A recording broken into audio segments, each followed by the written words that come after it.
Progressive magazine, October 2022, exercise number 6, 440 words at the rate 100 word per minute. So be ready, start.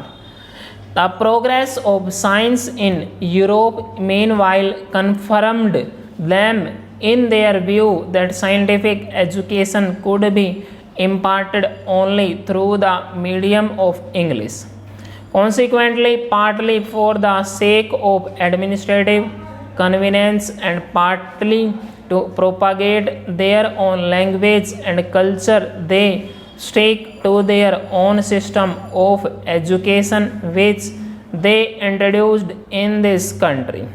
There is no doubt that the education received by our earlier generation was based on this very system.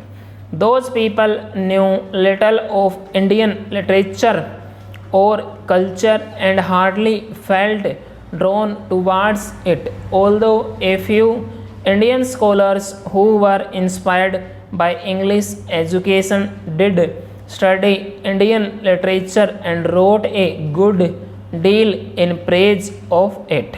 Thus, we find two schools of thought in this country. The followers of one school believe that our own language alone can be the medium of education, and until that is done, education is bound to remain confined to a small section of society and will never separate among the masses. The other school of thought thinks that in this scientific age our country cannot cut itself adrift from European thought and that at least higher education should continue to be imparted through the medium of English. If that is not done, they argue, we shall fail to pull our weight and lag behind other nations in the race for material progress. These views, as a matter of fact, apply not only to the medium of instruction but actually to the whole system of education. Next para. Our people have responded more and more to the call of education during the last 50 years, and this is evident from the phenomenal increase in the number of educational institutions.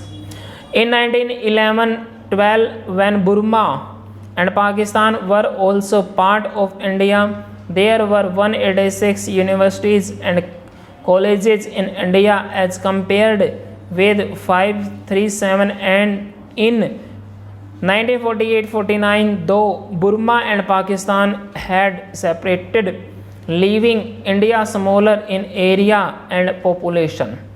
It is clear from the figures that there is a widespread demand for educational facilities.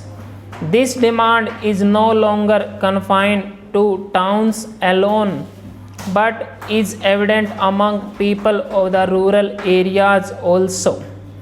One result of this spread of education has been that many educated people find themselves unemployed.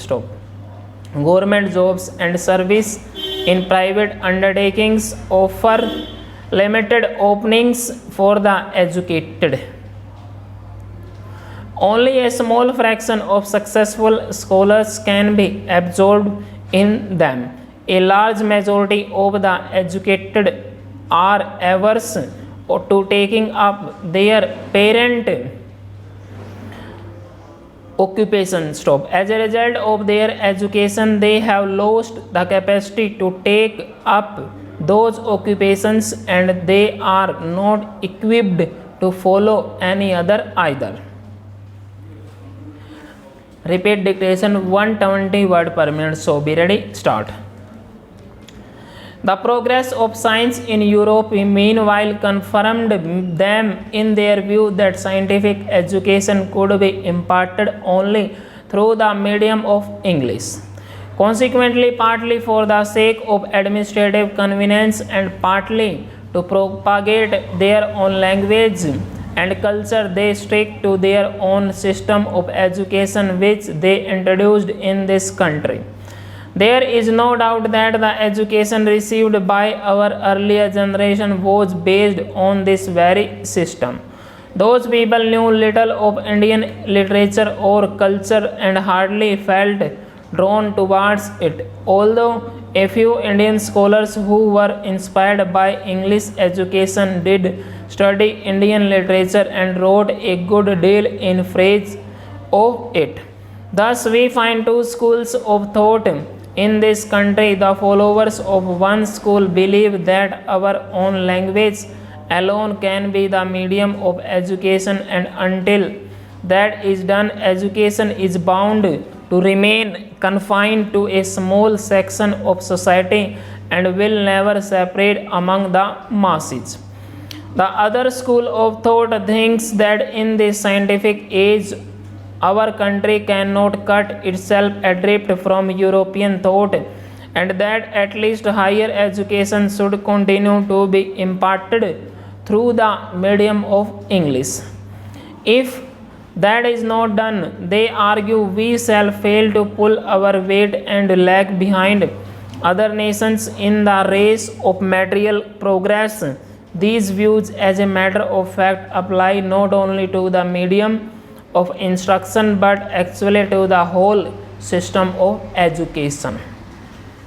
One people have responded more and more to the call of education during the last 50 years, and this is evident from the phenomenal increase in the number of educational institutions. In 1911-12, when Burma and Pakistan were also part of India, there were 186 universities and colleges in India as compared with 537 in 1948-49, though Burma and Pakistan had separated, leaving India smaller in area and population. It is clear from the figure that there is a widespread demand for educational facilities. This demand is no longer confined to towns alone but is evident among people of the rural areas also. One result of this separate of education has been that many educated people find themselves unemployed. Government jobs and service in private undertakings offer limited openings for the educated. Only a small fraction of successful scholars can be absorbed in them. A large majority of the educated area are averse to taking up their parental occupations. As a result of their education, they have lost the capacity to take up those occupations, and they are not equipped to follow any other either. Full stop.